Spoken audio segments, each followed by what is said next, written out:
Kagulat world. Ibang klase na talaga ang nangyayari kay Alexandra Ayala. Hindi na lang ito usapan ng tennis fans sa Pilipinas.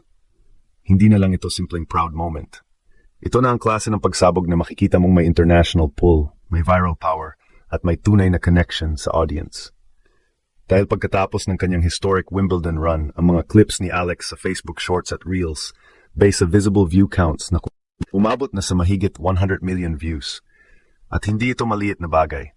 May clips na 8 million, 12.1 million, 28.5 million, 19.1 million, 11.8 million, 20 million, 17.7 million, at 19 million views. Kung pagsasamahin, mahigit 136 million visible views ang signal. Kaya kahit sabihin nating may reposts, may overlapping audience, at mabilis magbago ang count sa social media, ang malinaw dito, pinapanood si Alex. Hinahanap si Alex. Pinag-usapan si Alex. At ang mas malupit, hindi lang highlights ng panalo ang pati diving shots, viral pati emotional moments, viral pati standing ovation, viral pati facial expression ang crowd. Ibig sabihin, hindi lang puntos ang binenta ni Alex sa mundo. Personality, puso, laban at storya.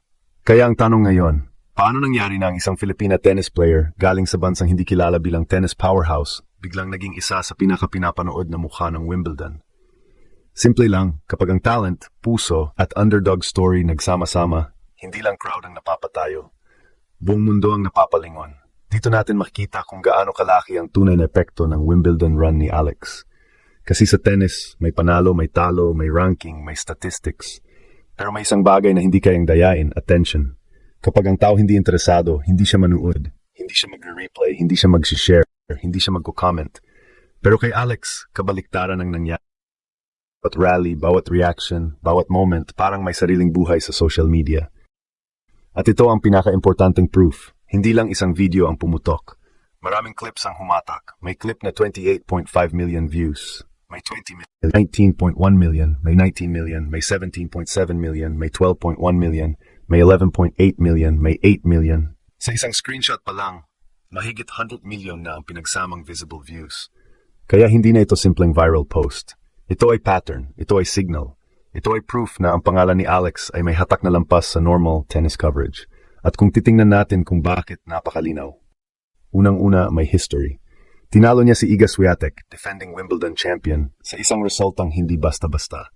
Hindi ito ordinary upset. Ito yung klase ng panalo na nagbubukas ng mata ng international media. Isang Filipina, seeded pero underdog pa rin sa mata ng marami, pumasok sa big stage at hindi natakot sa pangalan sa kabilang side ng net. Pangalawa, may emotion. Hindi robotic si Alex. Kapag nanalo,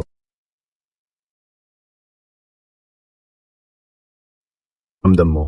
Kapag nadada pa, bumabangon. Kapag na-pressure, hindi nawawala ang tapang. Kaya kahit sa mga clips na hindi perfect, pa rin siya ng tao dahil may drama, may puso, may human story. Hindi siya player na puro stats lang. May dating siya sa camera. May connection siya sa crowd. Pangatlo, may global underdog appeal. Ang Pilipinas hindi kilala bilang tennis superpower. Kaya kapag may Filipina na biglang lumalaban sa Wimbledon, biglang tumatalo ng champion, biglang binibigyan ng standing ovation, at biglang tinatawag ng international media na fan favorite at massive star, natural na hatak ito ng emosyon. Para sa mga Pinoy, pride ito. Para sa international fans, fresh story ito. Para sa tennis world, bagong mukha ito na may kakaibang energy. At dito pumapasok ang pinakamalaking punto. Kahit hindi pa Grand Slam champion si Alex, ang reception sa kanya ay parang superstar na. Hindi pa siya nasa final, pero ang crowd reaction malakas. Hindi pa siya may trophy sa Wimbledon, pero ang social media numbers pang global name na. Hindi pa siya matagal sa top level, pero may audience na siyang sumusunod, nag-aabang at nagre-react sa bawat galaw. Kaya kung may magsasabi na hype lang ito, mali. Dahil ang hype, walang laman. Pero kay Alex, may laman, may panalo laban sa elite, may historic run, may tactical growth, may puso sa court at may star quality na hindi tinuturo. Nakikita lang yan kapag nasa malaking stage ka na. At ngayon, sa harap ng 100 million plus Facebook views, mas malinaw ang bagong narrative. Alex is no longer just a promising Filipina tennis player. Siya na ngayon ang isa sa pinaka-pinag-usapang rising stars ng tennis world. At kung ganito nakalakas ang hatak niya sa Wimbledon run pa lang, paano pa kaya kapag dumating ang araw na siya mismo ang nasa quarterfinal, semifinal o final ng Grand Slam? Hindi lang tumindig ang UK crowd. Hindi lang napabilib ang tennis media. Sa numbers pa lang, kitang-kita na, buong mundo, nanood. At dito mas lalong lumalakas ang kuwento dahil ang 100 million plus Facebook views ay hindi lang numero.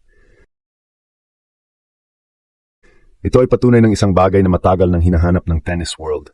Bagong mukha, bagong energy, bagong storya.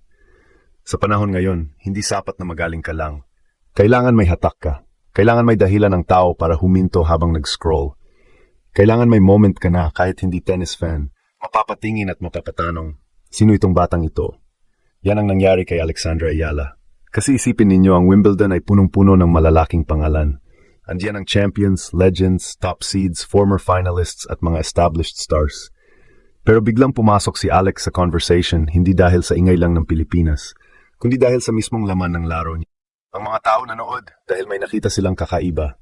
Isang Filipina na hindi natakot sa grass court, hindi natakot sa defending champion, hindi natakot sa pressure, at hindi natakot lumaban kahit alam niyang buong mundo ang nakatingin. At ang viral clips niya, hindi lang simpleng highlight reel. May mga clips ng panalo, may emotional reaction, may court interview, may crowd reaction, may diving shot, may moment na nakahiga sa court, may mga taong pumapalakpak, may mga celebrity at tennis fans na kitang-kita ang respeto. Ibig sabihin, ang pinapanood ng tao ay hindi lang tennis stroke, pinapanood nila ang journey. Ito ang malaking diferensya ni Alex sa ordinary viral athlete. May mga player na nag-viral dahil sa isang lucky shot. May mga player na napapansin dahil sa isang controversy. Pero si Alex, nag-viral dahil sa story arc. Mula sa underdog, naging giant killer. Mula sa promising young player, naging Wimbledon breakout star. Mula sa Filipina hopeful, naging global fan favorite. Kaya kapag sinabi nating sumabog sa Wimbledon, hindi exaggeration yon. Dahil sa tennis, ang tunay na pagsabog ay hindi lang kapag nanalo ka ng isang match. Ang tunay na pagsabog ay kapag pagkatapos ng laban, pinag-uusapan ka pa rin. Kapag natalo ka na, pero trending ka pa rin. Kapag wala ka na sa draw, pero ang clips mo patuloy pa rin umaakyat. Kapag hindi ka champion sa trophy ceremony, pero parang champion ang treatment ng crowd. At dito napakalakas ng title natin. Buong mundo na baliw. Kasi may bases. Hindi lang Pilipinas ang nag-repost, hindi lang Filipino fans ang nanood.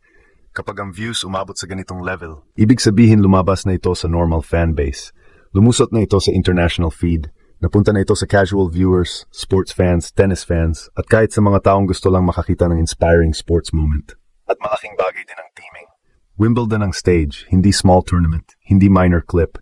Ito ang pinaka-iconic na tennis tournament sa mundo. White clothes, grass court, royal atmosphere, legends in the stands, global broadcast. Kapag doon ka nag-shine, ibang dating, parang isang artista na biglang nakakuha ng lead role sa biggest stage.